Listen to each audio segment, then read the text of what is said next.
बागेश्वर सरकार ने छत्रपति शिवाजी महाराज के बारे में जो भी कुछ कहा उसके ऊपर काफ़ी विवाद हो गया है, विवाद चढ़ गया और कई लोग अपनी टिप्पणी कर रहे हैं और उन्हें ट्रोल करने की कोशिश कर रहे हैं। यहाँ तक कि हमारे बॉलीवुड के अभिनेता हैं रितेश देशमुख, वो भी ट्रोल कर रहे हैं और क्या क्या लिख रहे हैं सबको पता है।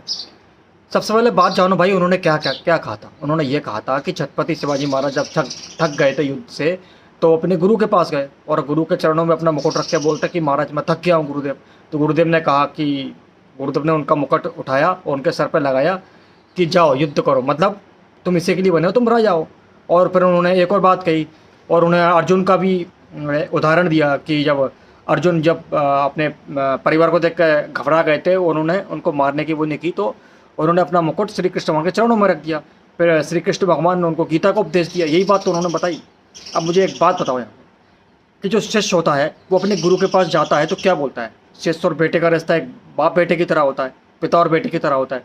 तो उन्होंने गुरुदेव से यही कहा कि मैं इतने युद्ध कर चुका हूँ, हर युद्ध में जीत रहा हूँ, मैं सबको धूल चटा रहा हूँ, तो बस मैं थोड़ा थक गया हूँ, आराम करना चाहता हूँ। तो उन्होंने कहा नहीं, क्षत्रिय का धर्म आराम करना नहीं होता, क्षत्रिय का धर्म होता है युद्ध करना, लड़ाई करना, जो आप राजा हो पूरी प्रजा के हित के लिए आपको ये करना है। यही तो उन्होंने कहा, इसमें क्या गलत हो? अब जिन लोगों को इतिहास की समझ नहीं है, जिन्हें इतिहास का भी नहीं पढ़ा है, उन लोगों को क्या पता होगा कि भाई कि क्या होता है,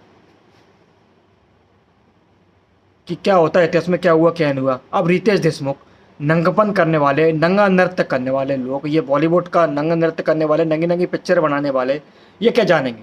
जो इंसान सनातन को एक करने के लिए, हिंदू को एक करने के लिए पैदल यात्रा करता है, जो गौ माता को राष्ट्र माता घोषित करने के लिए सब कुछ करता है, जो इंसान गरीब बच्चों की कन्याओं का विवाह कराता है, जो कैंसर अस्पताल बनवा रहा है गरीबों को, जैसे मुफ्त इलाज हो, गरीबों के बच्चे उनके विद्यालय में मुफ्त पढ़ रहे हैं, वो छत्रपति महाराज के बारे में इतना बुरा बोल सकते हैं? कहाँ की सोच लगे बैठे हो रितेश देशमुख? इतना अगर फेमस होने का शौक हो ना, फेमस नहीं हो पाओगे, उल्टे ट्रोल हो जाओगे। सनातन को बदनाम करने की कोशिश कई लोग कर चुके हैं लेकिन नहीं कर पाए, और हमारे संत महात्माओं को के प्रति आप कुछ नहीं बोल पाओगे, क्योंकि अरे बोलने से पहले पहले जानकारी तो लो उस चीज़ की किस बारे में बोल रहे हो। अब तुम पिक्चर में लगी महाराज छत्रपति शिवाजी महाराज के ऊपर अभिनय करने की।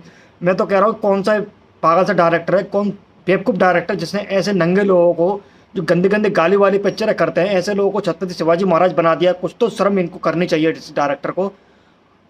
तो बस मैं यही कहना चाहता हूँ, ये कोई मतलब नहीं है तुम लोगों का ये सब ट्रोल करने से, उल्टे ट्रोल हो जाओगे।